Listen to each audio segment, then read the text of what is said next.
Welcome to the Fight with Teddy Atlas, presented by Dynamic Striking. I'm Ken Rideout, joined as always by the voice of all combat sports, the legend Teddy Atlas. Teddy, how you doing? Good. You look good. You're in a Oh, different thank you, place, I brother. could see, because you don't Yeah. have the normal setup matching background for the show or whoever we happen to be highlighting. Where are you? I'm currently in Austin, Texas. Oh, okay. All right. You carrying a gun? Two. Yeah, that's good answer. Good answer. Very good answer. I know our producer Robbie is still in Australia. He's been there for a minute. Couple And he's weeks. he's carrying he's carrying a boomerang. Yeah, yeah, and he hasn't spotted Jeff Horn yet. Mm-mm. No Jeff Horn spottings yet, you know? He's hiding. He knows Horn's looking for him down there. He No. told me, he's like, Horn, yeah, no, Horn, look, Horn had his moment, right? He got yep, that gift against Pacquiao, but he fought gallantly, and then he got the not so good gift against Crawford, which was all part of the yep, plan with his promoter there at the moment, Aaron, was all part of the plan, that's true. without going deeper. That's for the real fans out there that can think beyond, the obvious, or actually the better way to say it, the more accurate way to say it, Ken, is for the fans out there that can see the obvious and are That's willing to exactly see right. it, quite frankly. But let's get to it. Yeah, we'll jump right in. Jump right in with the boxing from the zone this weekend, and then we'll hit the UFC at the end. So if you're here for UFC, stick around. Yep. Um, let's start with the boxing. Edgar Berlanga gets a 6-round knockout over Padraig McCrory. He looked strong. He looked powerful. The knockout was vicious. They eventually threw in the towel as McCrory gallantly tried to get back to his feet. But man, that punch was, you couldn't put more power into it. He stepped and like threw this overhand right, and all I could think was, man, how is McCrory even getting back up? Awesome punch for him. Curious to hear your thoughts on all this talk around Berlanga getting Canelo next. Like, I just don't see it. I don't even think they're in the same stratosphere. No disrespect to Berlanga, but I can't even imagine that he goes rounds with Canelo. It's like another level entirely. First of all, what'd you think of the fight? Well, no, I'm going to answer that part first, what you just said, Okay. because I'm going to piggyback off that, because I'm glad you set it up the way you did, because that's the way you feel, and that's the way that a lot of people, I would think, feel. And Yeah. so I'm going to jump right off that. That's exactly why I'm predicting Canelo will pick him as the next opponent. So there, you have it on our show. I'm sure Rob will probably highlight that somewhere, but I'm predicting that if I'm wrong, I'm wrong. All right. But I'm predicting that Canelo will now, he made a point of saying it will not be a Mexican. Well, okay, Berlanga is Puerto Rican, so obviously that he would be within the selection process the way that Canelo put it out there as far as who he was saying it could not be. And because he's still not ready for Canelo, I don't believe. That's exactly why Canelo will take him. He's got an attractive record. He's coming off a sensational knockout, as you just said, very abundantly, very properly, very clearly. I think Canelo will say, okay, this is perfect, and he'll jump in there.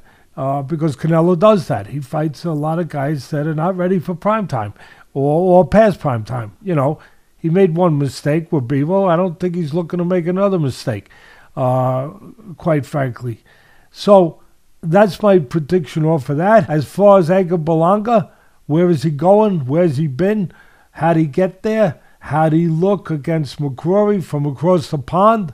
Are you guys tired across the pond of having your guys fed as opponents where you come up second all the time? Are you tired of that? All right? Did I earn my crumpets by saying that, or they've been taken away from me by saying, look, you've had great fighters. I josh you. Right? You know that. But I josh with you. But, yeah, there's some truth to it. There's some truth to it. Look at Canelo's record. He fought a lot of you guys. Look at Triple G's record. Terrific fighters. But they on the resume of guys they knocked off, a lot of guys across the pond. It's not like I'm talking out of school here. That there's not some credence to what I say for the reason I say it, and a lot of people wouldn't say it. But look, Berlanga was 16-0. He was built up. I thought he was built up the wrong way and the right way. The right way to get people's attention. The wrong way to develop. Because you give a guy cannon fodder, and let's be honest. Come on, 16-0, 16 first-round knockout, cannon fodder. And then, you know what? You go to fire the cannon, and the cannon fires a blank. So, you got to be careful with that stuff, fellas. I think I know how to develop a fighter. One quick thing along those lines, he's also showed a tremendous weakness of character in biting an opponent. I mean, you have to be in a dark place emotionally in terms of where you're at in the fight to bite somebody. Yeah, very fair. Very fair. And that could be part of the lack of development is that he's in there with cannon fodder, and the minute he gets some resistance, he doesn't know how to react, and he acts out by biting the guy. Well, listen, it's very unfortunate. No, listen, very, very fair and good observation and truthful. You have to wonder about his mental stability, his mental resiliency, his mental toughness. That a guy would go there like a Tyson did. Tyson went there to get out of the fight with Holyfield, all right? He didn't go there because of the streets. He didn't go there because he was hungry and he wanted a snack, even though you can get Holyfield bites now, gummy bites. What is this world coming to? We're trying to keep it together. We're doing our best to keep the world together here, and it's just crumbling in front of us. Ken, it's not easy. It's not easy. Show those guns again. Show those guns. Yeah, we need them. We need those guns to try to do the hemat's work that we're doing here. We're living in a real-life simulation of the emperor has no clothes, in that we can all see what's going on, even with like the political environment. But however, if you dare to speak up about something that doesn't go along with the mainstream narrative, whatever it may be, whatever your views are, if you say your beliefs and they don't align with the populace or the mainstream, they will tear you down at any cost. They'll shit can you, they'll cancel you, they'll destroy your life because you have a different view. This used to be like free speech rules. Anyway, I digress. But not anymore. No. It's fair. Hey, look, not anymore. That's why you got to have guns.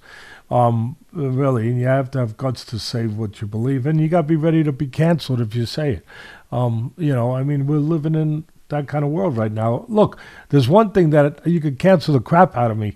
I'm not going to ignore the fact that, that we're living in a scary time, and yep. I'm scared for my grandchildren.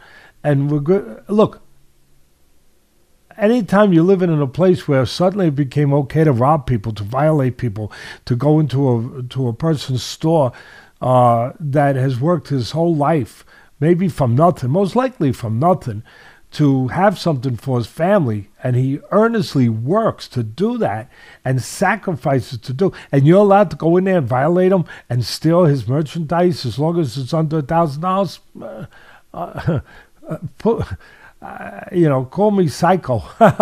Call me psycho if you will, but that's crazy. That's absurd. That's just not, that's, now you're messing around with the realm of civilization. Now you're starting to mess around with that realm a little bit.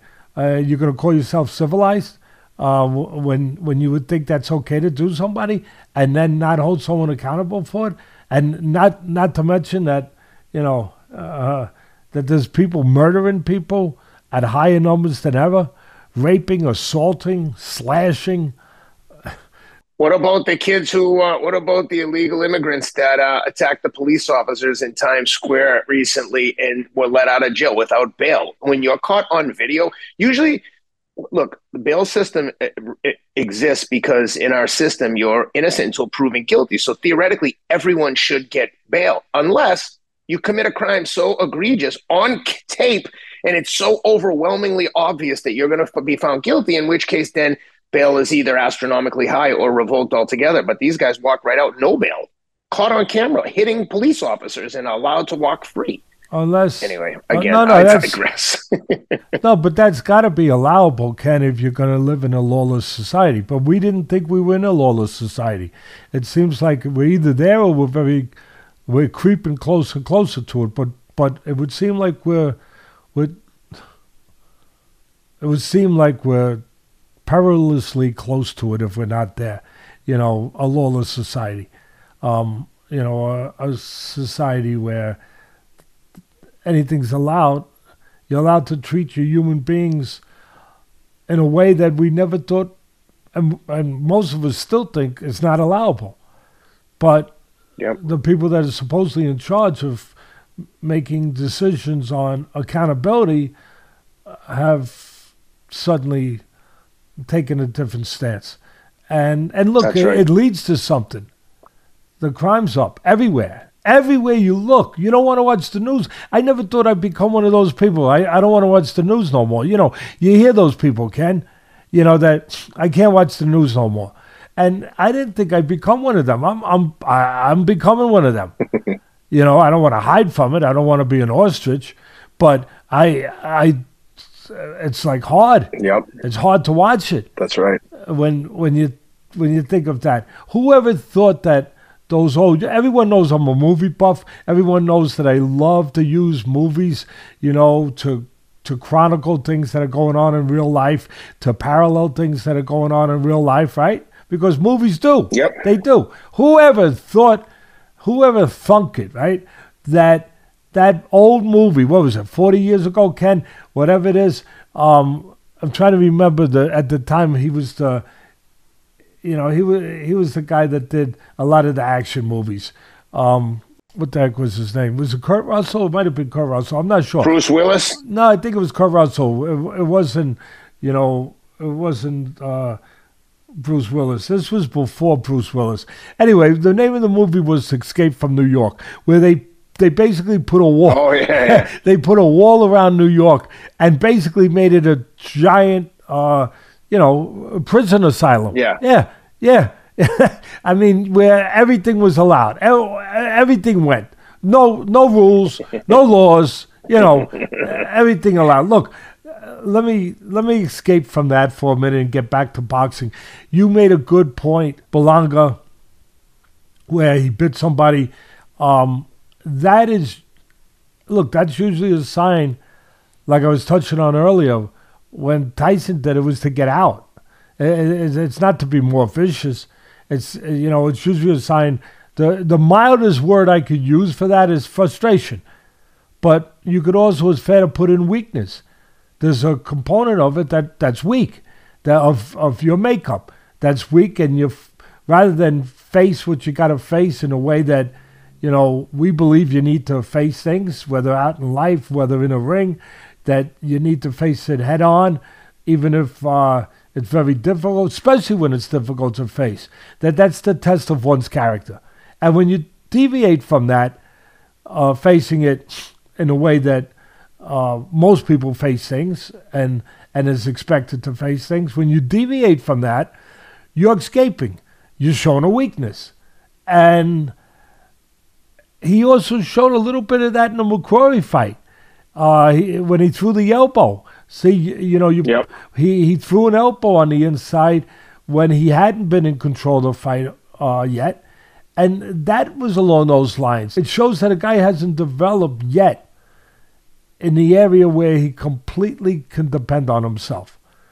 Not on other things to help himself, but he can depend on himself to be strong. Not on finding something outside the realm to make him strong that's outside the realm. That's not allowable. And that's what that showed for people that understand it. People that don't understand it, hey, I'm not going to go on another hour to try to, educate you today. The classroom's not open for that today. The professor's not available for that today, for that longer period of time.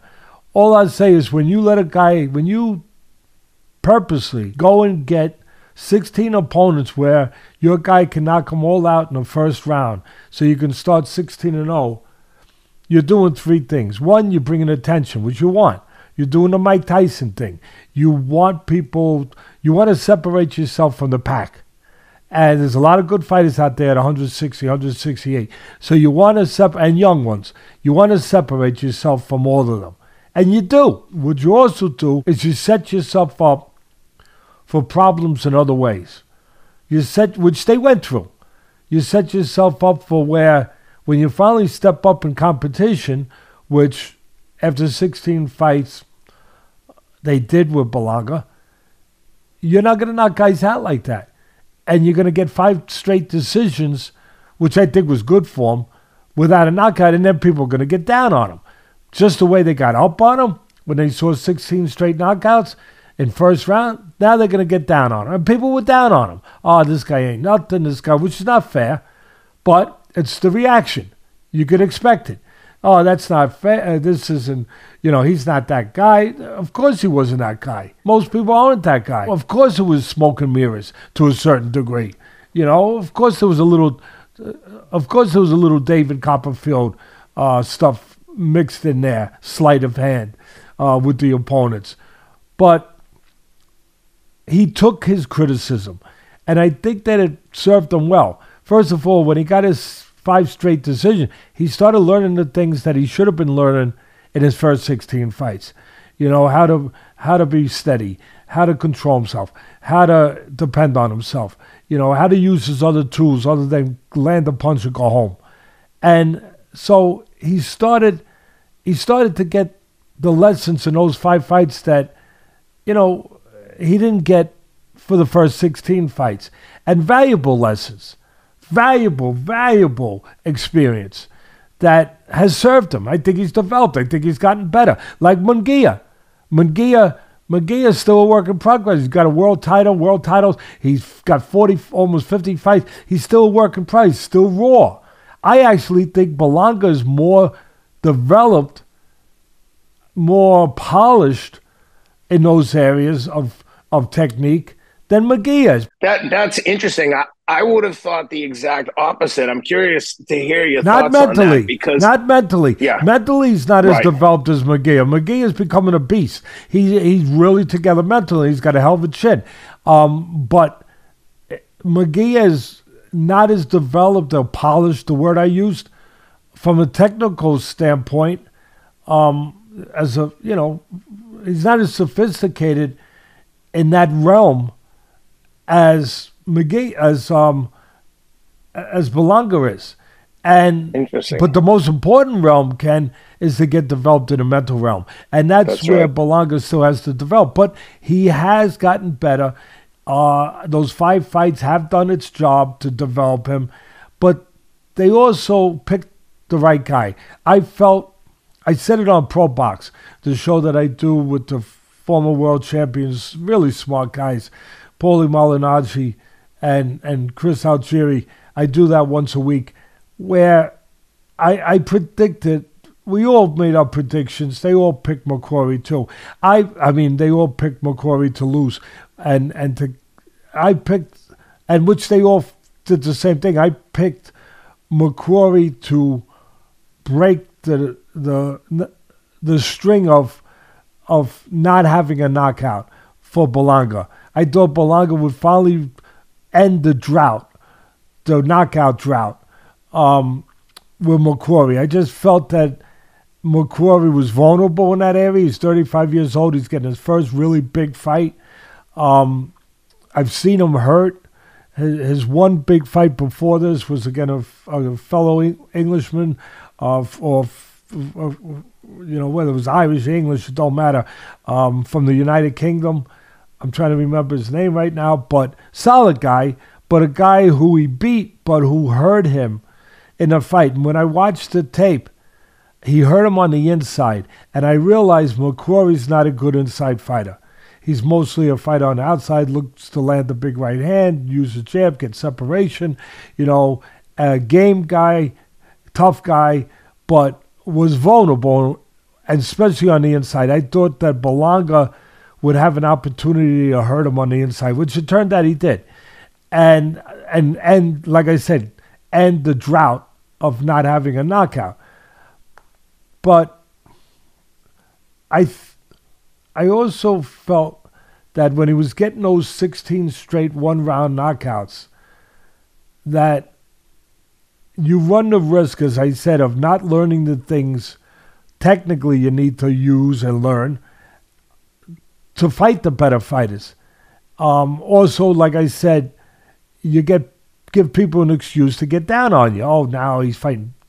He's not knocking no one out, which happened. And the kid had to deal with that. I think it depressed him a little bit. He got through it. Good for him.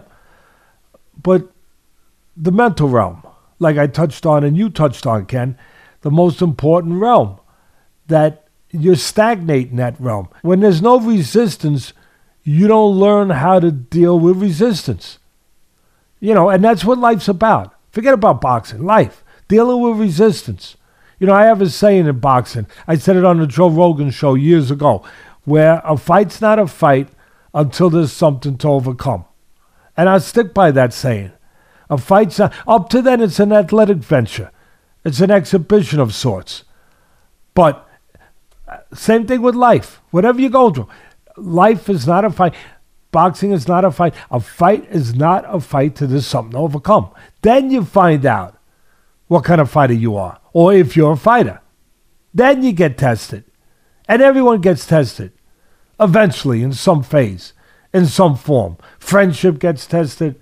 Loyalty gets tested. Toughness gets tested. Talent gets tested. Your word gets tested. Everything gets tested sooner or later. So, are you ready for that test? And again, the only way you get ready for that test is going through experiences of dealing with resistance, having to deal in levels with overcoming. And that's why I like to give a guy, I do what everyone else does and give guy easy fights on the way up, build their record, build their confidence. But then don't go too long, because then at some point you're not doing a service. Because when the moment comes that the devil's going to knock at the door, you ain't going to be ready for that knock. You ain't going to be ready. And the devil's knocking at the door. Always. Sooner or later, he knocks at that freaking door.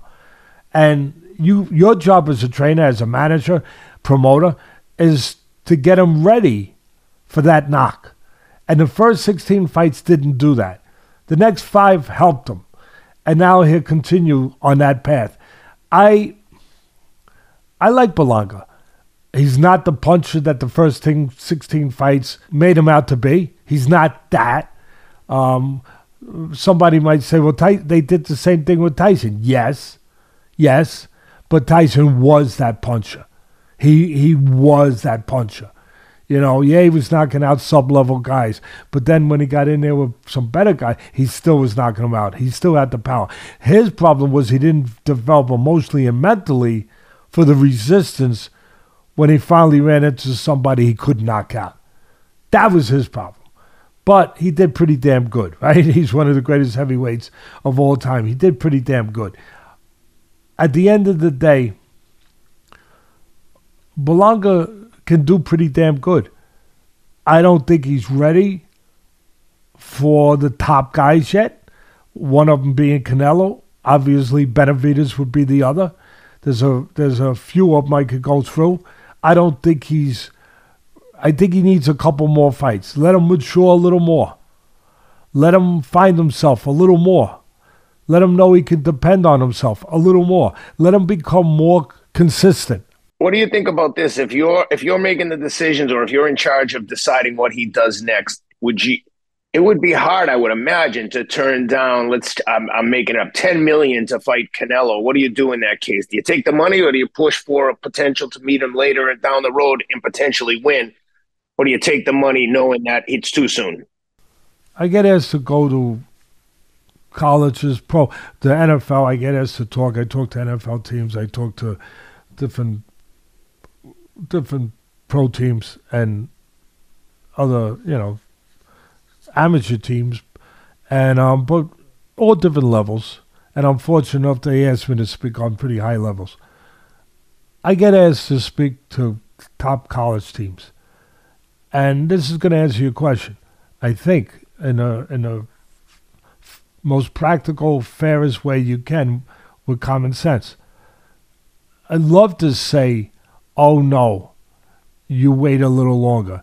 And as a trainer, I would say that. I would say we wait a little longer, and then when we get that shot, we're going to be ready for it. Instead of not ready for it, maybe have a bad experience. It's also the truth that you might not get that shot. You might improve, but that shot might not be available for that kind of money. So you have to weigh those things. There's no doubt. You have to weigh those things. And the reason I bring up when I get asked to speak at these college teams at a high level is they go through the same thing, where sometimes a kid who's a freshman or a sophomore, whatever it is, very talented, but maybe not quite ready for the pro. Maybe another year would serve him. But he's getting a chance to make, huge amounts of money, exorbitant amounts of money, tens of millions. And so he'll go to the coach if he has that kind of relationship with the coach, just like you might go to the trainer. And he will say, "Coach, what should I do? A lot of people tell me to turn pro, and I'm not sure. What should I do? Should I stay another year?" And the coach knows that other year will help him. But he also knows that other year he could get hurt, he could get injured. And when it's over, that opportunity to get drafted the way that it is laying there waiting for him with the money that's with it might not be there. So the coach tells him, "Go pro." Because you know what? Why did you come to this school? Yeah, you came to get smarter, but you came to play ball and eventually get to the NBA at these levels. Yeah, along the way, you hoped you get your academic degree, all that, but we're talking real truth here. You came so you'd have a chance to develop your abilities to the highest possibility so you could someday change your life and the trajectory of yours and your family's lives by going into the NBA. Not many people get that chance. You have it. You've accomplished what you want to accomplish. That's why you came here. You have that chance. Take it. By not taking it, we are taking a chance of throwing away that chance. So it's a tough thing. As a trainer, again, you want to be very honest. Try to be as honest. You want to be honest. But it's hard sometimes. I'd love to tell you that, hey, yeah, I tell them, no, you're still not ready. And I don't want to see you have that fall, that feeling. I think that we wait a little longer, you'll be ready.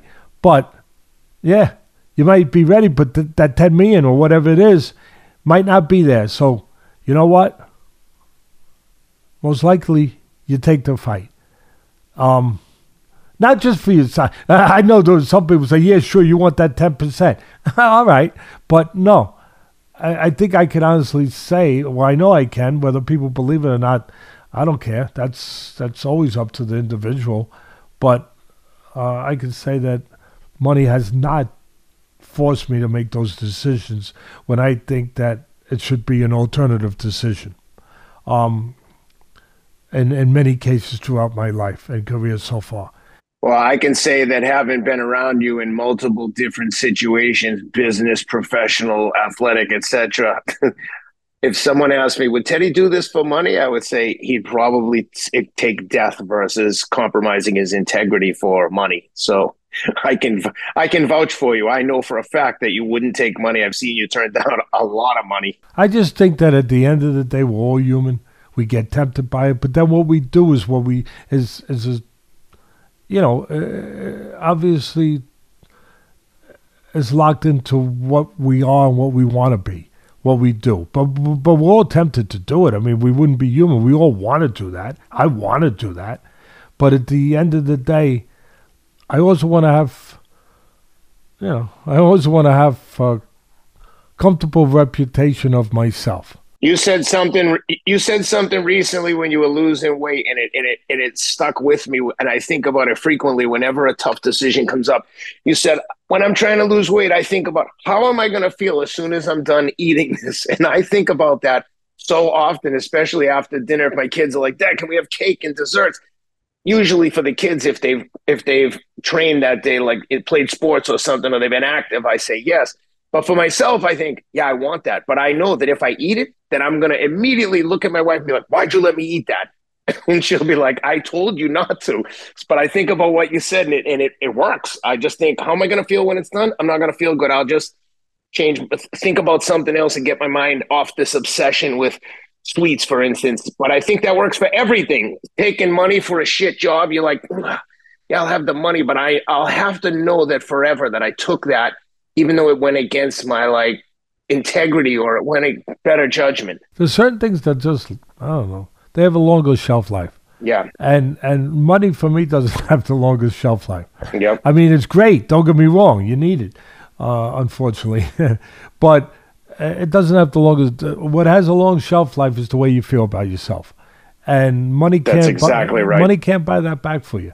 Money emphasizes whatever you have. You're a good person, the money will emphasize that. If you have character flaws, that money is going to expose those character flaws. And we all know people with money that are cool and other people that are complete jerks. I mean, look, at the end of the day, we all weigh where we want to be, and we make that choice and that decision. But, I want... money can't make your family feel proud of you. Some people might laugh and say, oh, yes, it can. No, it'll make them feel fortunate, and they can also be proud of the way you made it and how hard you worked to make it.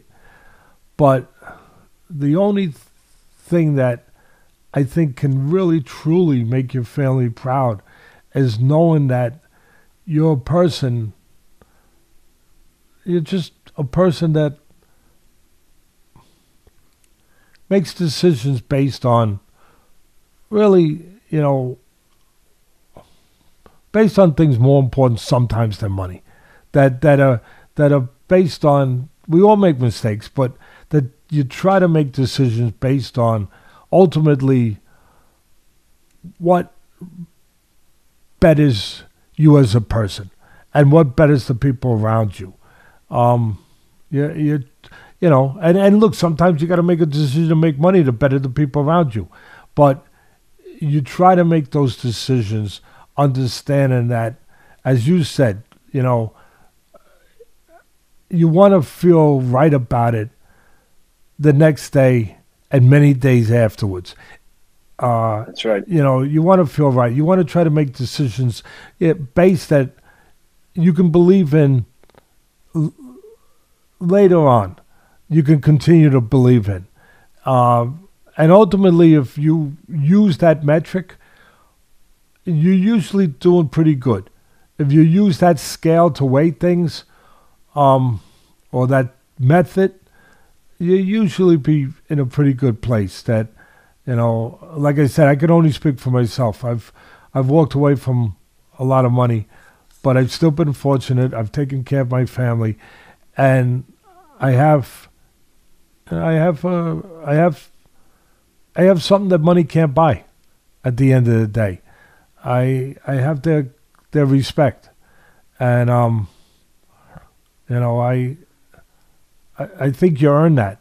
You earn that in different ways, and sometimes the way you earn it is definitely not attached to just making money, but it's sometimes can be the antithesis of that. It can be the exact opposite of that.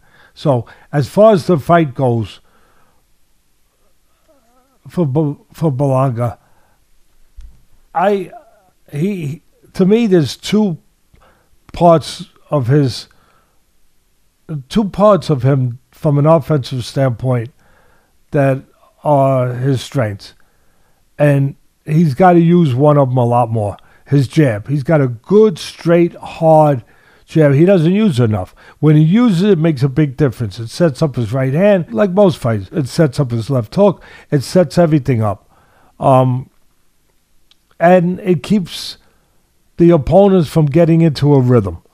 You know, it keeps them from really getting their motor going, so to speak. His jab is, again, it's accurate, it's hard, it's nice and straight. He needs to use that more. I think he's developed, like I said, in a way where he's pretty defensively responsible. He controls range pretty well. He goes to the body well. I love the way he goes to the body. He goes to body. He throws something. He throws a nice left hook to the body that made a big difference in the fight. Big difference. But he also throws a beautiful counter right uppercut to the body that he didn't get a chance to use too much, but he does it really well. It's a counter right uppercut. He was reaching it a little bit early in the fight. It took him a while to kind of get his bearing and get himself together. But he was reaching in. That reaching in those spots, that could be the end of the night against Canelo or against those level fighters. That's why I used the word before, Ken. I would wait till he's a little more consistent in the areas that he has to be consistent. More maturity, but also more consistency in those areas where he's not reaching in, where he's using his jab, where he's closing the gaps, in an appropriate way, where he doesn't have those moments. He had a couple of rounds there, like I said, that it took him it took him a little while to get to the right place, and he might not get that chance to get to that right place against the top guys. At the end of the day, he got the job done. He got what he wanted. He got what Eddie Hearn, his promoter, wanted. He got that.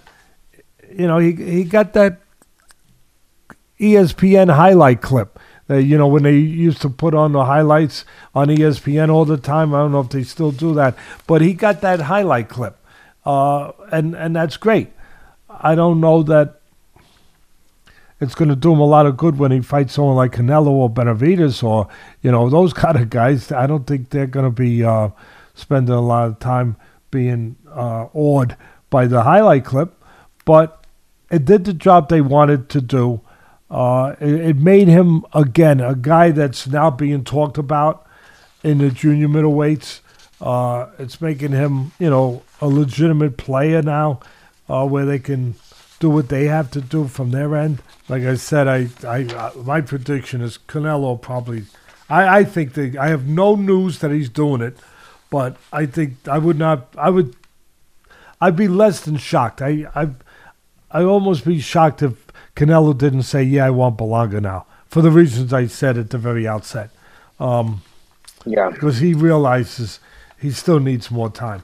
Well, I think especially considering Canelo's now out with PBC, he's done with that relationship. Sounds like PBC has got some real problems, financial or otherwise, and Berlanga would make perfect sense given that Canelo probably goes back to Eddie Hearn in the zone. Yeah, I think that all plays. At the end of the day, Canelo is getting closer to the exit. He's been around since 15, 16 he turned pro. He's been around, crazy. Still fairly young, 34, somewhere in that area. He's been around a long, long time. Sooner or later you gotta walk off to the sunset. He's got enough money to last for 20 lifetimes. 33 years old. He's 33. So you got to start making your plans, for after boxing and when it's time to get out and try to get out the right time. Not everyone does. You want to be one of the guys to get out the right time. Does he, Does he fight Benavidez? Does he look for that fight? Does he look for possibly really going towards greatness and look for the dust to settle in the light heavyweight division?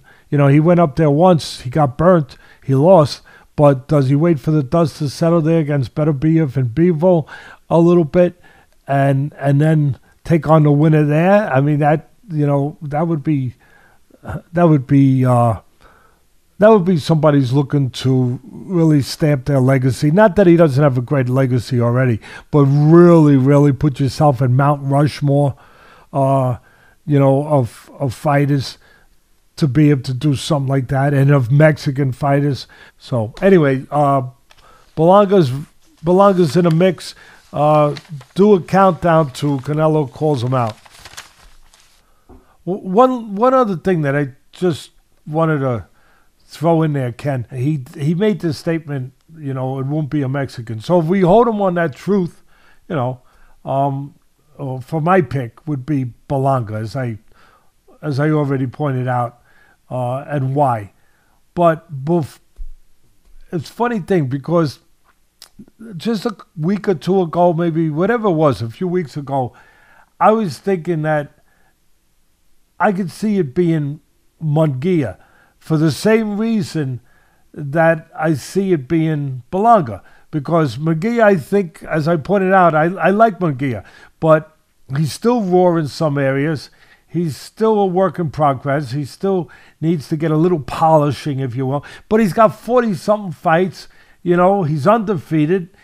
Does he have a title now? I don't even know if he has a title now, but he had a title, right? Then I think he's won 2 titles. You look it up, Ken. How many titles? I don't think he's got a title right now, but, he's just coming off a win, another win, obviously. And I could see he's still vulnerable. It would be a fight that people wouldn't mind watching, even though a lot of people are going to be down on whoever Canelo fights if it's not a Benavidez. And I don't blame them, because I want Benavidez too. Like, Benavidez is being forced to go up to light heavyweight now, which I don't necessarily think is the greatest move for him, but I get it. He's a fighter, and he wants to fight. And if he can't get what he wants, and he cares about his legacy, he cares about proving he's the best. And if he can't get what he needs or wants at super middleweight, he'll go to light heavyweight and take that risk because he believes in himself. And again, he wants to show that he'll fight the best, and he wants to fight the best. That's the thing. But if Canelo, he said that it's not a Mexican, but I had thought that it would be Munguia. Before he said that, again, I'll stick with Berlanga for the reasons I said. Berlanga's coming off a sensational win. He's still green enough where Canelo figures I have a big edge on him, and at the same time, it'll be a sellable fight, for all those reasons. Yeah, I'm pretty sure that's happening. All right, let's move on to the next one. Shakram Giyasov against Pablo Cesar Cano. Cagey old veteran, 35-9-1. Somewhat uninspiring, I think, performance from Giyasov, considering all the hype around him. He had Cano hurt early in, I think, the 3rd round. Other than that, I thought it was like somewhat lackluster. I would have expected more from Giyasov, given all the hype, but eventually, Cano twists his ankle in the 11th round and can't continue, so they go to the scorecards. Important to note, 5 years ago, Cano knocked out Jorge Linares. He's been around, been in with some tough guys, so maybe I'm being too harsh with Giyasov to think he was going to just blast him out of there. But what'd you think of both guys? No, it all came down to styles. It was a style matchup. Cano, perfect style in some ways for Giyasov, where he's older, but he's plotting. He's one-dimensional. He's a tough guy. He's trying to come in the front door. Again, in a very predictable, one-dimensional way. No knock on Cano. That's his style. And Gia sure did what a smart fighter, should do. And what his style would mandate he had to do, which was control the outside and kind of punch the crap out of Cano when he tried to get in. Use his jab, keep separation. basically do what I used to say all the time on ESPN when you got those kind of style matchups. Charge the guy who's trying to get in for real estate. Make them pay for real estate. Instead of paying in monetary terms, make them pay in punches. Make them pay combinations to try to make up 3 feet of real estate. He wants to make up 4 feet, make them pay with 6 punches. And that's what Giyasov was doing. He was controlling the outside, forcing Cano to pay a price to get close to him. As you touched on, he scored a knockdown early in the fight with a nice left hook to the body. Really a perfectly placed left hook to the body, if my memory serves me correctly. He was in control of the pace and rhythm of the fight. Pretty much, I caught the fight a little late, but from what I saw, pretty much all night, he was in control of the fight. And like I said, the rhythm of the fight. Beautiful left hook to the body early in the fight. I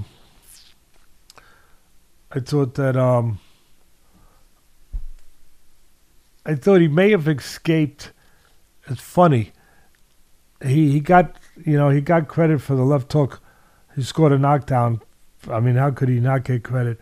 Early in the fight with the beautiful left hook to the body, Giyasov scored. I thought he might have escaped a knockdown on the other side, where Cotto might have actually scored a knockdown, where he hit him a right hand, one of those sneaky, almost difficult right hands where you're in a clinch and then the guy, he didn't hit him during the break, but he hits him one of those sneaky little shots during the clinch, and then Cotto pushed him a little bit after hitting him with the right hand. The right hand was on the chin. It was clean. And after he pushed him, Giyasov went down, and the referee called it a slip. I thought it easily could have been ruled a knockdown. So he might have escaped a little bit of a moment there for what it's worth. But again, pretty much all one-way traffic, Giyasov, from what I saw. Yep, agreed. The last boxing match we want to cover is former Olympic champ Andy Cruz gets the one-sided decision over Brian Zamarripa. Third fight for Cruz, runs his record to 3-0. Zamarripa, who's been around for a little while, goes to 14-3, but only with 5 knockouts, so clearly not a puncher there. Interesting that this kid Cruz had a win over Keyshawn Davis for the Olympic gold medal. Now training in Philly with the Boots Ennis camp. Kid looks really good. What'd you think of the performance? I was torn because on one hand he did everything he wanted to, but I was thinking he probably, for his skill level, should have got him out of there. What was your take? Yeah, I disagree. I think that he's 2-0. He's like a prodigy, like a phenom. 3-0. Well, yeah, going in 2-0. So he was 2-0 going in, no problem. He was 2-0 going in, right? And what's he do? He fights a guy with 16 pro fights, and he goes 10 rounds. You know what?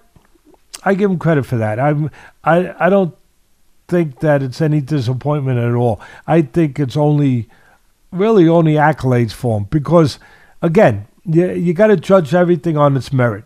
You got to look, you got to look sometimes a little bit deeper, and not that deep. Again, you forget that you see him in a 10-round fight. You say, oh, he could have done it. He's fighting a guy in Zamarripa who's, first of all, he's a southpaw. Second of all, he's 14-2, and with all that experience, and he's jumping right into a 10-round fight. So that's impressive. And it's so impressive that I start to put him in the category or the company, I have to think about it at least, of phenoms, even prodigies, if you want to go down that road and use those kind of terms, that come around, only at certain times. And I think about Lomachenko. I think about Rigondeaux. I think about David Morrell, who's there right now. And these are guys who won world titles after 2, 3, 4 fights, whatever it was, after a couple fights. I think Cruz, he's 3-0 now. Yep. He's going to go in their company. I think he's going to have a chance to join that elite company and win a world title after, I don't know, maybe another 2 fights, maybe after 3, 4 fights, 5 fights. That's extraordinary. And you don't see too many guys like that. Even fighting 10 rounds in his third fight is completely out of the ordinary. Yeah, and you look at Morrell. Morrell was fighting 12-round fights after, like, I don't know. I don't have it in front of me, but after 3 fights, 4 fights. And now, so crazy. And now Morrell's like 10-0, and he's already been a world champion for a minute. Look, these are special guys that can do this. And I don't think it's a coincidence when I look at Rigondeaux, I look at Morrell, that I look at the similarities. First of all, Rigondeaux and Morrell both came from Cuba. That's not an accident. I mean, they developed great amateurs over there because, first of all, they have a great system, a great program. But we always talk about you have to have hunger. You have to have... Right, Ken? You have to have the kids that come from the hungriest places. You gotta have a certain urgency. You gotta have a certain drive that's beyond your talent. Beyond your talent. That drives you. That not everyone would be driven to the same level. Well, when you come from that island, Cuba, from a communist country where, you don't have a chance to really earn much there. You don't have a chance to do the things you have in this beautiful country when you're born here. And you have to escape it. And you have to go on a raft quite often in shark-infested waters to get to a place where you can achieve those things. And you're willing to do that? Well, you're... You have a better chance of being successful. And if you have talent on top of it, and it's been developed for years since you were a little kid in the program that they do in Cuba, you have a real good chance of being special. And that's what they do. These guys, they defect. They come here to this great country where now their talent can't be properly rewarded. The similarities, I started looking at it. They're all... I mean, Lomachenko, of course, he came from the Ukraine, another tough place. But Rigondeaux, Morrell come from Cuba, where you have to escape to have a chance to have a pro career. They do, and they did. And they were all great amateurs. I mean, Lomachenko was a 2-time gold medalist, which is very rare. Rigondeaux was also a 2-time gold medalist. I believe he was a 2-time. Yeah, I'm pretty sure. He was a 2-time gold medalist. Cruz is a 1-time gold medalist. There's so many similarities. You can't ignore them. I think that he's set himself up to have those kind of careers. He's another one of those special phenoms that, in this case, come from Cuba. So, for me, the question now is, when does he fight for the world title? Like, is it in less fights than Rigondeaux and Lomachenko and Morrell? That to me, I start to think that. What point does he fight for the world title? Does people feel that he can do that, and the spot is the right spot, and that he can win it? I'm interested to see that. He seems like a nice kid. My friend who lives in Miami knows him, Pedro Martinez Fraga, the great lawyer. He knows him. He knows somebody that works for him that comes from the same tiny little town in Cuba that this kid comes from. He says the kid's a good kid.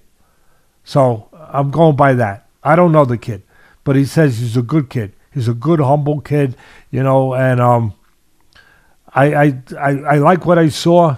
I like the way he conducted himself after the fight. I do think there's things that he can work on. Look, I think there's things I just finished saying. I think Berlanga, there's things he can work on, and he's got, 20-something fights.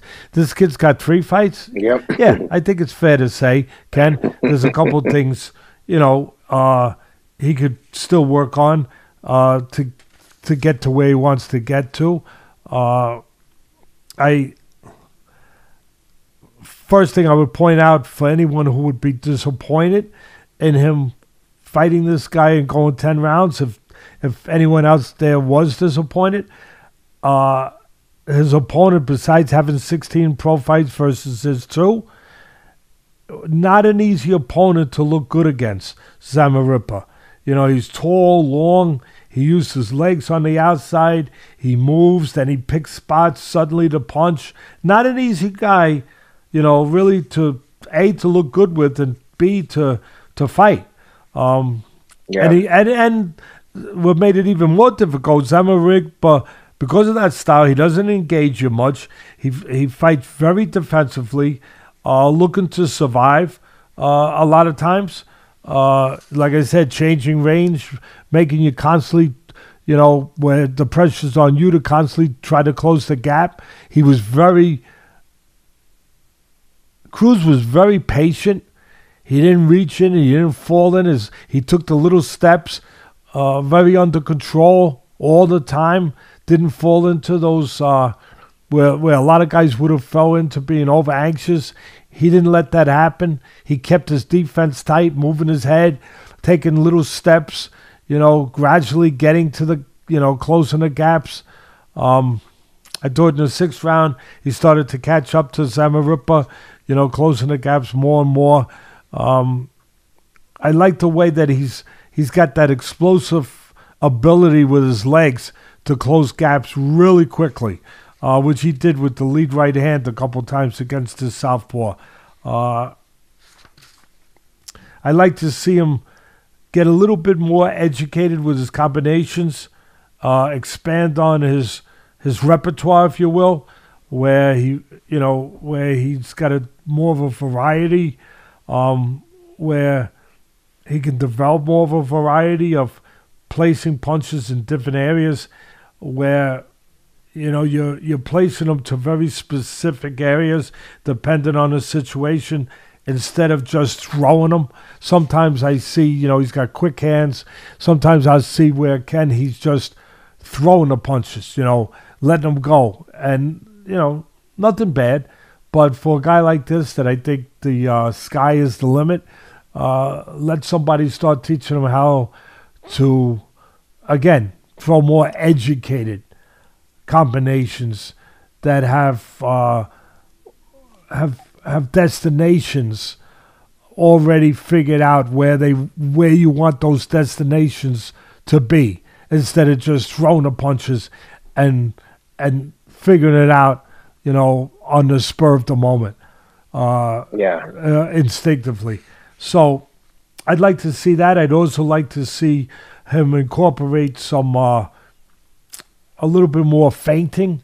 Matter of fact, I don't think I saw any feinting, where he's going to put pressure on guys, feint the guy a little bit, and move them into positions you can then find, you can find a cleaner opening with, force them to, disrupt their rhythm a little bit with a feint. As I said, get them into positions that you want to get them into, that those sparkling fast hands can then go do their job a little bit more efficiently. I'd like to see, at the end of the day, I am not being critical. I'm being a trainer. I'm being greedy, because I see I'm being like a guy that would be someone who makes uses his hands to create busts and create statues and stuff, where I would see a perfect piece of clay and say, oh my God, let me get my hands on that piece of clay and mold it into another Michelangelo, whatever. Mold it into something special. As a trainer, I look at a kid like this and I say, yeah, I'd like to see, these things come out where you can mold this kid into another, which he's on his way anyway, to being as special can be. So again, don't take me when I'm saying this out there as being critical in any way. I'm giving him nothing but accolades and kudos for where he's come from, where he is, where he's going. I'm just pointing out from my place and my perspective where these are a couple of the things that he'll probably want to work on. But I'm interested to see the clock ticking to see when does he fight for the title, not if. Yeah. Yeah. Hey, by the way, you Riggin Dow, you pointed out he did win 2 golds, 2000 and 2004. Actually, from 2000 to 2005, he won everything. World champ, whatever was going on, the Olympics, the World Championships, at bantamweight and the amateurs in the early 2000s. No one else was winning anything. You know what? Let's get you know into how I knew that, Ken? How's that? I was there when he won those gold medals. Corner fights for NBC. Sure the fights. Yeah. I saw him win his first one. If the age was right, who knows? Over in Cuba, sometimes they don't have the proper certificates and birth certificates. Yeah. You don't know. But that's right. Supposedly, I saw him when he really came out in his first Olympic Games. I called his fights, and he was 18. He might have been younger. I don't know, but he was 18 at that point. And I'll tell you something that is probably going to get a little bit of attention when I say this, but he was the best amateur I ever saw live. Wow. Yeah. He was the best amateur I ever saw live, ever. And I've seen a lot. And look, I've seen other ones on tape. But to see him live, I was like, whoa. This was a guy, a southpaw, that he didn't waste. You know how you hear this saying, you don't waste anything? Yeah. But this guy didn't drop a crumb to the floor. I mean, even a pause, like those little birds when you eat outdoors, those little birds, those little chicken birds that come around, they grab the little tiniest, micro piece of bread that you might drop, you might not even be able to see it, and they pick. There'd be no birds around him when he's eating. None. None, because they would starve to death. Because he wasted nothing. I mean, everything he threw, he was in position, and it landed. And he was maybe one of the best pure counterpunchers I had ever. I never saw a counterpunch that could win so easily. A counterpuncher that could win on the Olympic, on the amateur level, at the top elite amateur level, so easily, being purely a counterpuncher for the most part. Because usually those guys would get beat because the other guys would out-hustle them, and the judges wouldn't see, the counterpunches, and they wouldn't judge it that way, and they'd get robbed of decision. Not this kid. You saw everything because it was so clean. It was so clear. He was one of the purest he might have been the purest counterpuncher I ever saw at that level. And wow. Add in body puncher. Tremendous body puncher.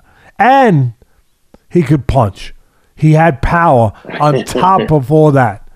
It's a shame that he doesn't get recognized. I called a lot of his fights coming up on ESPN when he was coming up on Friday Night Fights and everything else I was doing.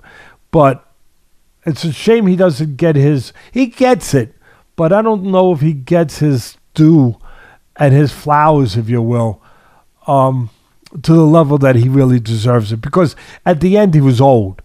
He was old, Yeah. and he's fighting That's guys right. where he was really old and not quite what the guy that I saw, obviously. Yeah, interesting. Oh, that was great. All right, let's jump into the UFC. Yair Rodriguez, Brian Ortega. This was an interesting fight. I honestly thought after the first round, Rodriguez looked to be ahead fairly easily. And I was thinking, man, Ortega was like a split second away from being the damn champion. Remember, he had our man Volkanovski in that like mounted guillotine choke.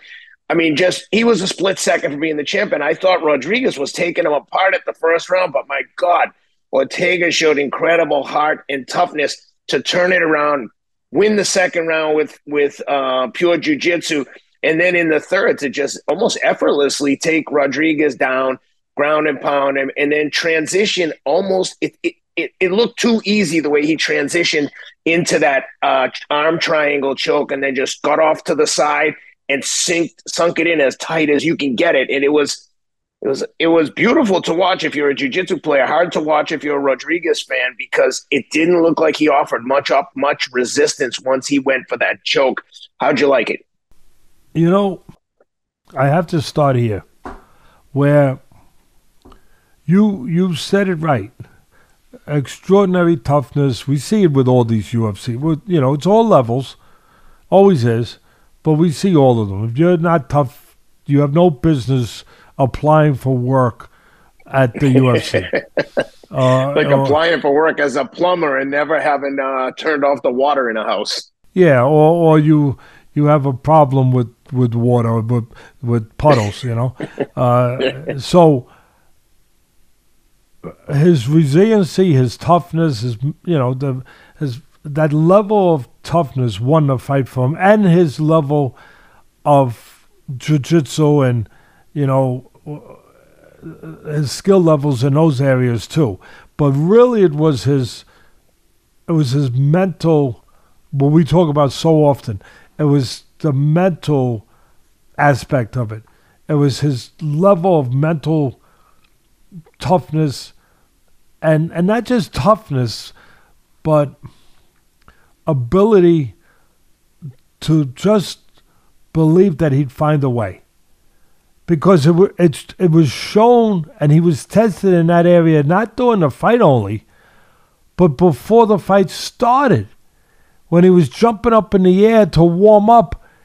Oh, I forgot to mention that. Yeah, Ken, crazy. He comes down, and we've seen it. These crazy things. We've seen it in basketball. I saw it in the Olympics in hockey and skating, where a guy was skating in a warm-up, and he did something crazy in a warm-up, and next thing you know, his ankle's broke. He's out of the game. He ain't literally doing warm-up. It makes you think about Allen Iverson with that line. Remember, practice. Yeah.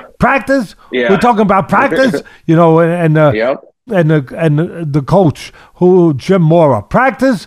We're talking about practice here. Playoffs. Playoffs. So here. That was funny. he jumps up in the air, for the people that didn't see it, to warm up, literally as his name's being introduced.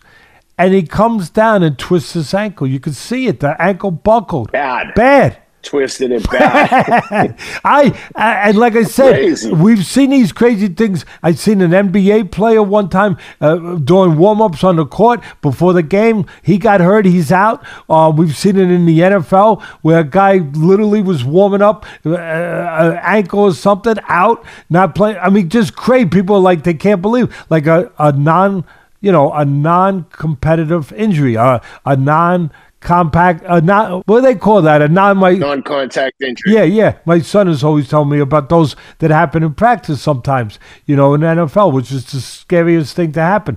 But it happened. And then I think of Tony Ferguson right before he was due to fight Khabib, like the day before, he tripped on a wire during a production shoot, a camera wire, and blew his knee out. And the fight was off the day before. But this one happened seconds before. It was crazy. And what does he do? He goes in and has to go in there compromised. He goes in there first thing before I even get there, I have to laugh because the mentality of a coach, because I've been there. I just could imagine, because he touched on it. It was pretty funny. He touched, because it's so real. Ken, it's so real. Yeah. He touched on it afterwards. Yeah. He said, I looked at my coach, and my coach said, don't even talk. Forget it. Don't even talk. I don't even want to hear it. Get over it. Get over it. It ain't stopping you. We ain't even talking about it. Like, at that point, I had to laugh when I heard him say that after the fight. I said, yeah, I understand. I understand exactly where he put that coach, the pressure he put on the coach, too, besides obviously himself. But not only does he get compromised with that twisted ankle, then he goes in there with an explosive guy like Rodriguez, really dangerous guy. Both of these guys have lost to Volkanovski. And he goes in there, and Rodriguez is so explosive, so unpredictable, Ken. His style is really hard to deal with. He moves, he stops, he strikes, he kicks, and he's explosive in all dimensions and unpredictable, unexpected. So he catches Ortega, moving. Then he catches him from the southpaw position. He catches him a straight left hand and as a strike. It drops Ortega. I think he dropped him twice in a round. Gets on him, ground and pounds, busts his nose up, ground and pounds Ortega. I mean, to me, it was a 10-8 round. And I don't know how they scored it. I mean, exactly. I was thinking the same thing. Ortega kind of reversed it right towards the end of the round, but I was thinking the same thing. Like, wow, 10-8. And Ortega's face after that round and after the fight was a damn mess. I mean, he took shots. But see, I'm glad you brought that up. At the end of the round, dominant round, 10-8 round for for Rodriguez. But then and I think it was the difference in the fight. But at the very end of the round, Ortega gained what I thought was much needed confidence on the mat, by getting him on the mat. I'm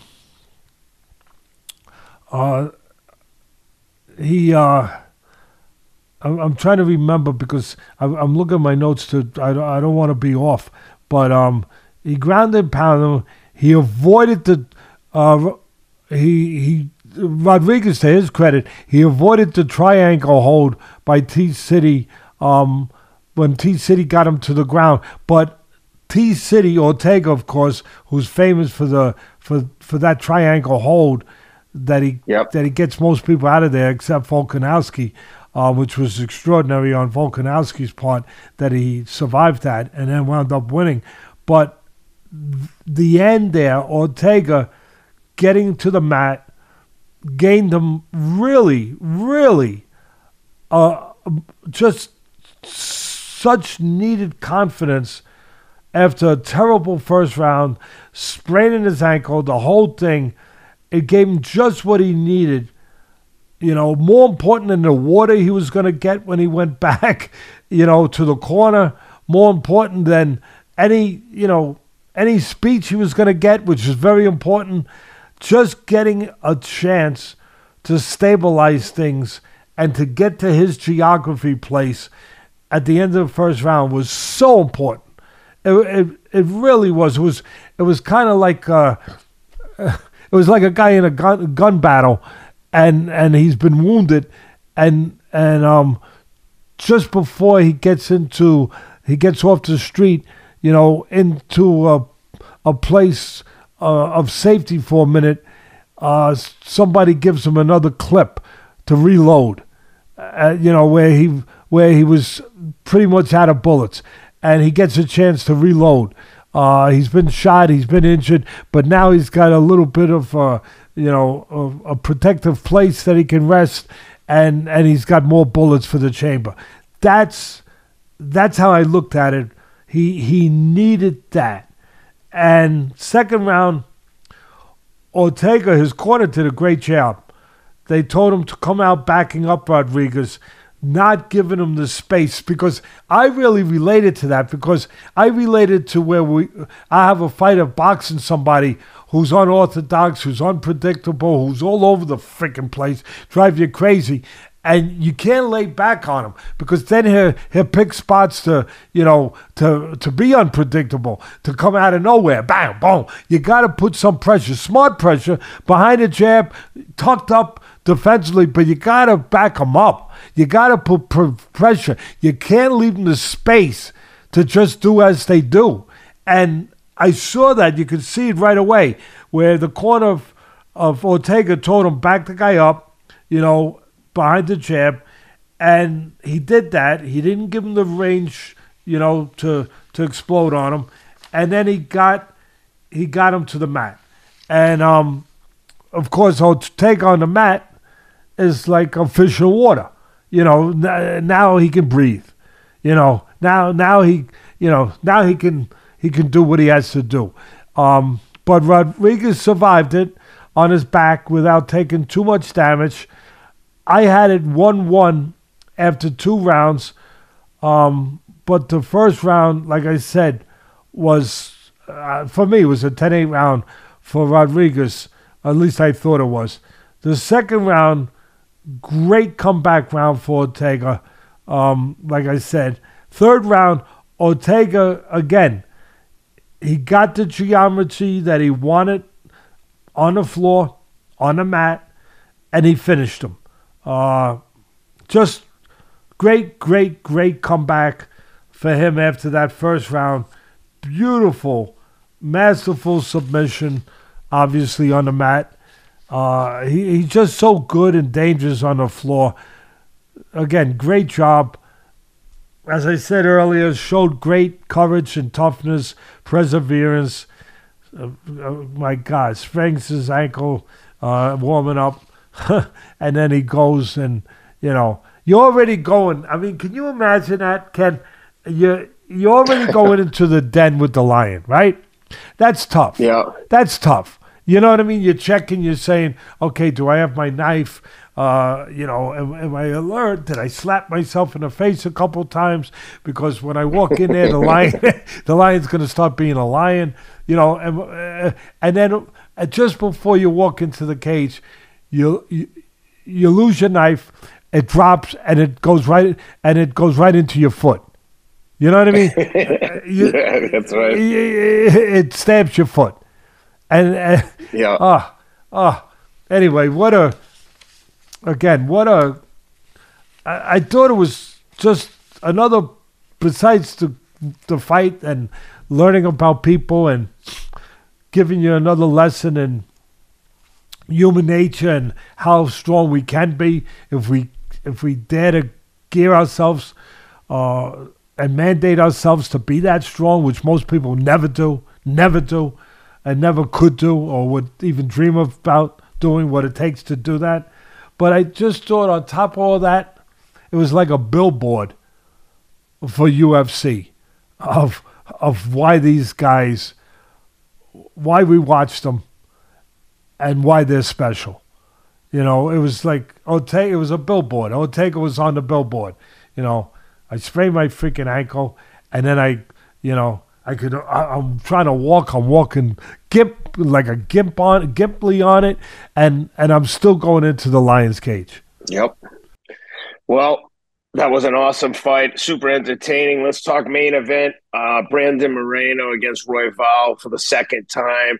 Royval gets a split decision, razor close decision. I think it could have gone either way, personally.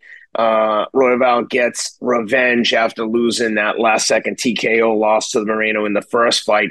But, man, these guys are so good. The margin for error is so small. And, I just love this one. How'd you like the fight? Yeah, it was a rematch because the first fight, Royval, as you said, got hurt into the shoulder at the end of the first round. So this was very important to Royval, important to both fighters. Moreno coming off a loss to Pantoja. Am I saying it right? He lost his title to Pantoja. Yep. Pantoja. He lost his title to him, who's a great fighter. Unbelievable. And Moreno's a great fighter. And he's lost titles. He's gotten the titles back.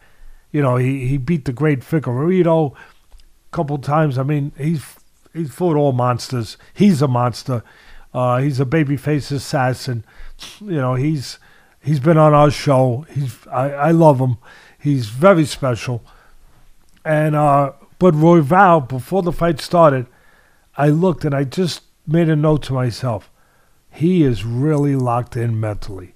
Because this fight, I'm not saying it meant more to him than Moreno, but I'm going to say it did in some ways, on some avenues. Moreno came in as a huge favorite. I forgot to say, too. Yeah. Biggest favorite of his career. And I think I said last second of the fight. I meant in the first fight, Moreno, like you said, won literally with 1 second left in the first round. If I misspoke earlier, I apologize. That's you. I think you said it right. Look, Royval. Again, I just looked at him. I look for things, and I looked. I said, "Wow, this guy is mentally locked in." Let's see. Let's find out now if he's as locked in as I think he is, and he was. I thought at the end of the day, like I said, we love Moreno. He's been on our show. I love close fight. I thought Royval earned it. Close. First round, I'll give you my breakdown. Moreno moved laterally more than I've seen him do, I'll be honest with you, for the most part. He moved laterally a lot, like a boxer, looking for the proper entry point, keeping Royval from really getting set. Royval southpaw. The key for me, he's always using that southpaw jab, that right hand jab, the lead jab from the southpaw position. Ken, that's his key. He is always throwing it out there for a couple reasons. One, to control range. Two, to keep you busy. And three, to set up other things. To set up other punches, other kicks, other parts of offense. But he's always using it. He is a pain in the you-know-what. Where I was saying, this guy, that jab is like being at a picnic with a freaking swarm of mosquitoes that just don't go away. They don't do damage the way that a swarm of wasps would, for example. But God, they ruin your picnic. They ruin the day. They don't let you freaking concentrate on what you want to concentrate on, like eating food. You're swatting at them, and now while you're swatting at them, other things are happening. And that's what was happening for the whole night against Moreno. That jab, controlling range, keeping him busy, annoying him, making it hard for him to get his settings, to get his rhythm. That is the crux, the center of what Royval does to make everything else mean something. I thought Royval was he was cutting the ring down, using that long jab in the first round. As I said, Moreno was moving. He just kept pouring with that jab. Moreno picked spots while he was moving, trying to force Royval into reaching and making a mistake. Royval did a good job of not getting over anxious. He used kicks really well.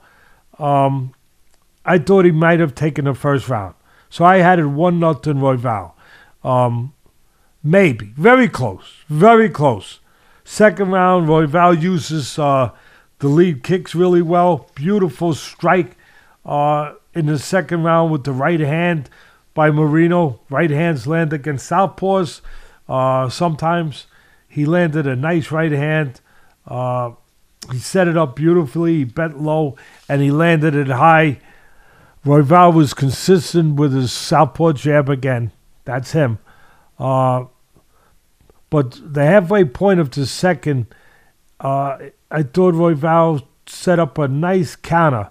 And he was doing a good job of keeping Moreno busy. Again, with that pain in the neck right hand jab. Moreno landed some clean strikes. I thought he landed the harder hits than Royval.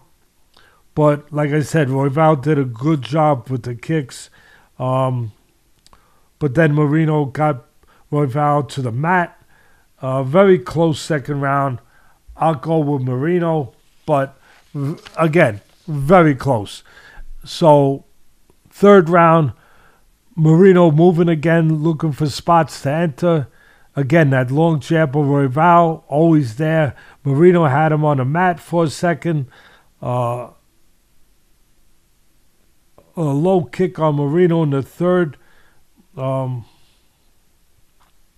kick landed on Moreno in the third. Good counter right hand by Moreno. But again, just more quantity of punches. Nice combinations by Royval. His quantity was going up against, I guess you would say, the harder strikes when he did land of Moreno. But Royval was busier. Never stops with that right jab. I gave the third round to Royval. Control and range pretty well. Fourth round, I thought it was a big round. Royval came out very busy, aggressive, trying to really take control of the fight. Again, the jab of Royval's like I said, it's always there. He hurt Moreno at some point in the fourth round, started landing cleaner and more often. I thought Royval at the end of the fourth, for as much as you could be in control for a very close fight, was in control. Fourth round to Royval. I thought it came down to the fifth round. I thought that Moreno needed a big fifth round, or he was going to be he was going to be in risk of losing the fight. I thought that, trying to read my own handwriting here. I thought that Royval came out in that fifth, again, leading, also mixing in some nice counters. He went well to the body. I thought he was in control. I thought there was a good right hand early by Moreno in the fifth round. Moreno was smart. He slowed down the pace of Royval by pinning him on the cage. But then when there was separation again, Royval was busy again, controlling the range with his jab, controlling the pace of the fight. I thought that in spots at least he was in charge. A close fight, but he was in charge. Moreno again slowed it down by taking him to the cage. Moreno landed a couple big shots in the last minute, but again, it came down to quantity versus quality. Royval was much the busier guy. I was thinking to myself, did Moreno steal the fifth round with fewer, harder shots versus the larger quantity by Royval? Very close. Like I said before, I favored Royval, and you got to always, obviously you got to say what you really believe. Otherwise, you have no reputation. I'd love to say I had it for Moreno because I've, have a little. I don't know the other guy. He might be the greatest guy in the world, but I know Moreno. He's been on the show. I was, in that kind of way, I was rooting for him, but I thought Royval took the fight, and the third, fourth round for me, and then maybe eking out the fifth round, or possibly an even round. I just thought that one judge, we always talk about the problems with judging in boxing. One judge, who the hell was he? He had it way too big for Moreno. I mean, no matter who you thought won or didn't win, there's no way that anyone should have had a scorecard like he did for Moreno. That was absurd. Getting that home cooking in Mexico City. Yeah, I mean, I almost wonder if some of those judges feel like they want.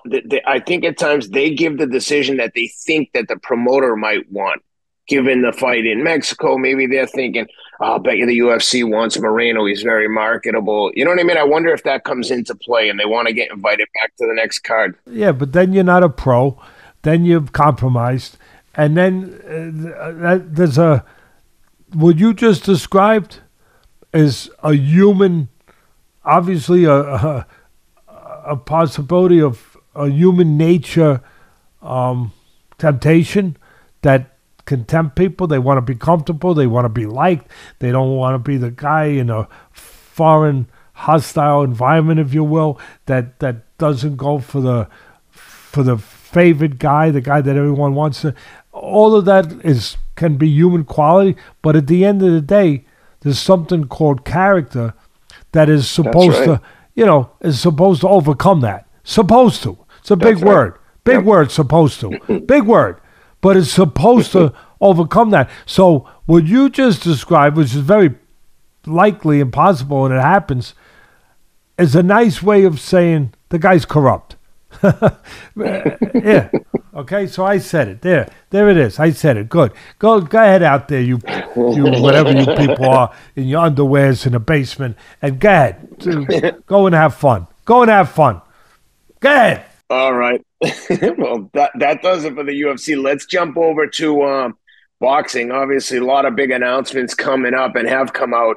But one of the fights that's supposedly being talked, I don't think it's been finalized, but Alex Gvozdyk against David Benavidez for the interim WBC title. I want to get your thoughts on the fight, but I also want to talk to you about this very strange nuance of Beterbiev is the WBC champ, has never lost. He's active. He has a fight on the calendar. What in the hell is the WBC doing, giving out an interim title fight?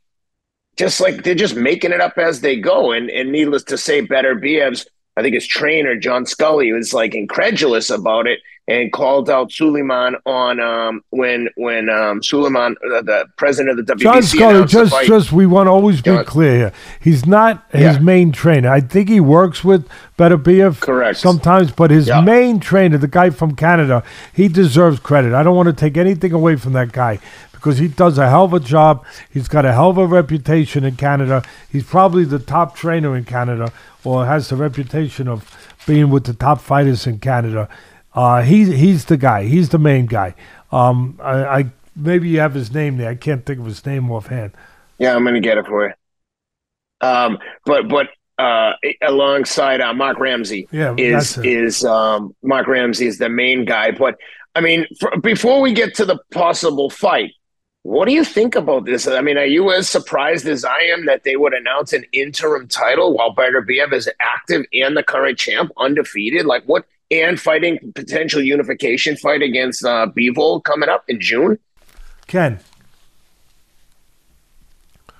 nothing at the WBC, or for that matter, any of these, really, of these organizations shocks me anymore.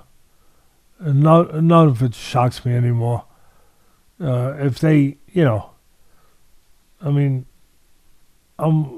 if they went into the ring in the middle of the fight and said, we're not letting this fight continue because we think our guy might get beat and we might not be able to rob him because he might get stopped. We're going to stop it right now under some on some kind of, murky rule that we have somewhere. Well, where's the rule? Well, we have it. We'll show it to you tomorrow. We don't have it available today.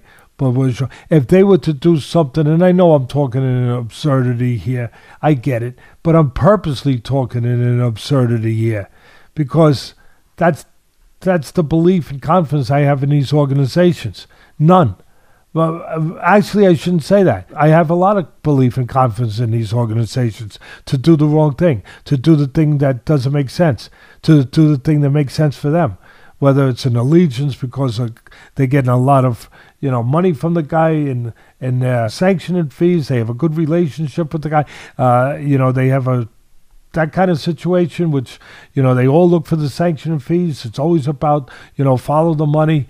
There's a reason why, why Canelo could go inactive for, probably 14 years and still probably keep a title, or Charlo,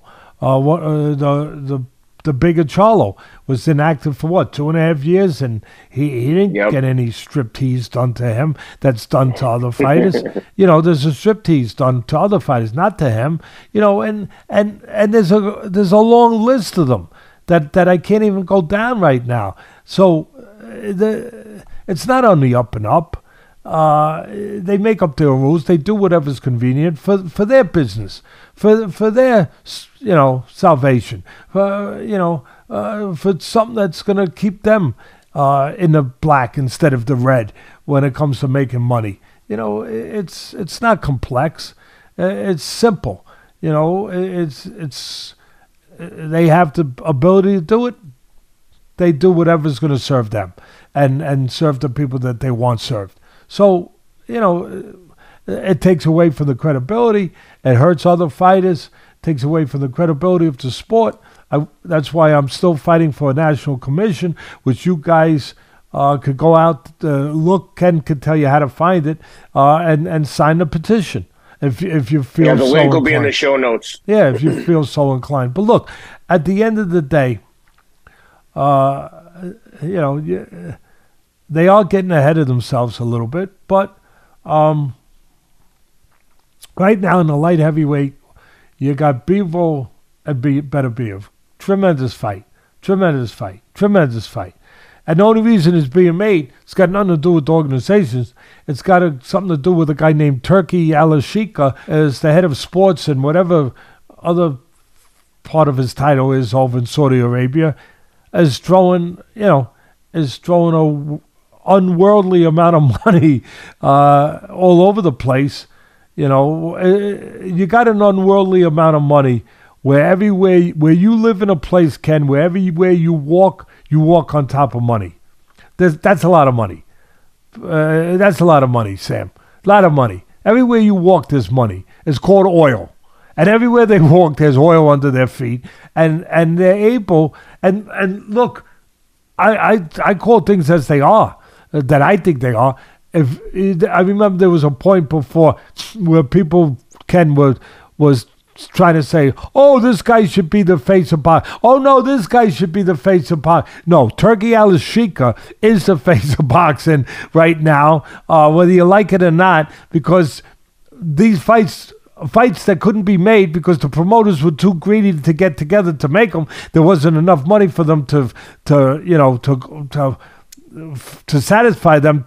They couldn't have complete control and have all the money. So they said, no, the only way that the promoters get it done, they got enough money.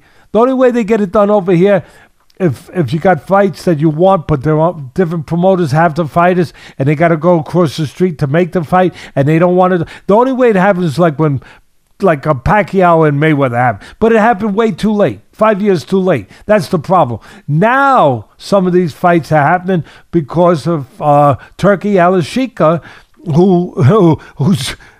who's throwing ridiculous money in order to make them, and we're the beneficiaries of getting these fights now before it's really too late. Better be if he's 37, 38 years old.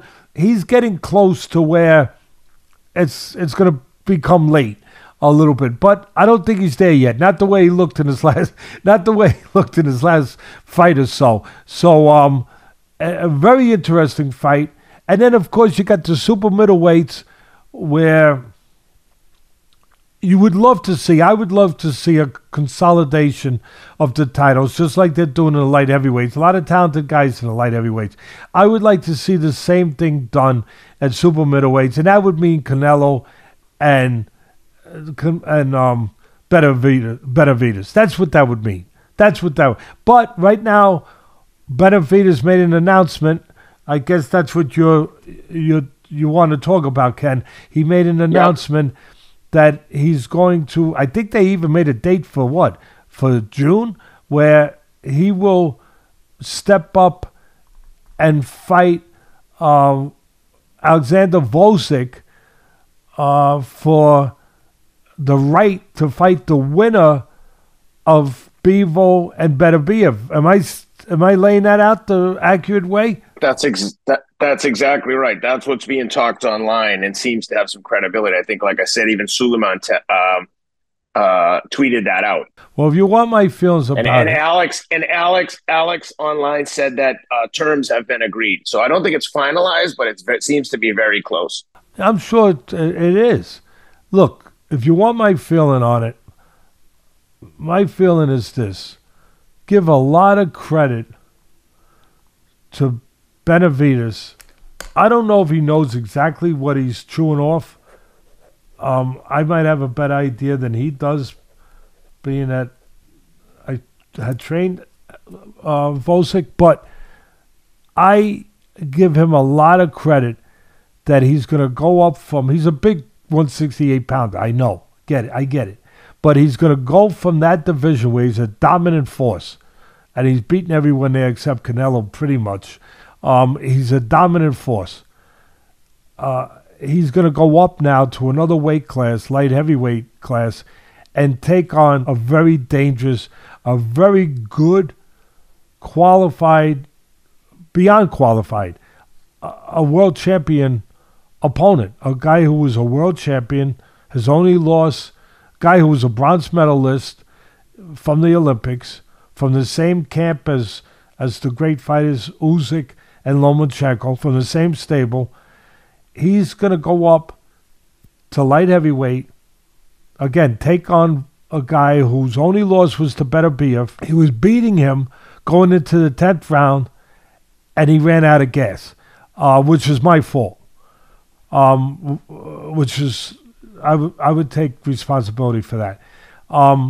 He won't run out of gas.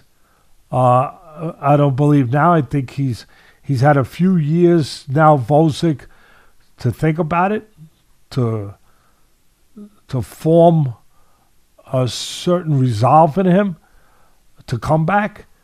And I think he's a dangerous guy. I think he'll beat Benavidez. Wow. Yeah, I think he'll beat him. I love Benavidez. The haters out there, go hate. You know I don't give a crap about that. If I haven't proven anything in 50 years, I should prove that I don't give a you-know-what, a rat's you-know-what, about what some of you people say. I really don't. And I don't hear it anyway. So that helps, because I am internet illiterate. So I don't hear it anyway. So, like I said, go sit in your basement in your underwear and do whatever you got to do. But I love Benavidez. I think Benavidez, he comes from boxing bloodlines. He's a fighter to his core. He behaves like a fighter. He fights like a fighter. He fights the kind of style you love to watch, aggressive, strong, gets rid of guys, faces everybody in front of him that's there to face, proving it again. Believes in himself. His father's involved. He, like I said, he comes from bloodlines. In the sport, he's a guy that he depends. He fights a kind of pleasing style that anybody would enjoy, a physical style, and he blends it with other things too. He blends it obviously with things that top fighters have to blend it with technique and other things. I think that he depends on his physicality probably to a higher level than a lot of fighters would. But he's obviously he's a guy that it's beyond what he does in a ring. He's driven by, I think, a sense of legacy. He's driven by wanting to prove before the clock runs out, wanting to find out. When I say the clock runs out, we all get old.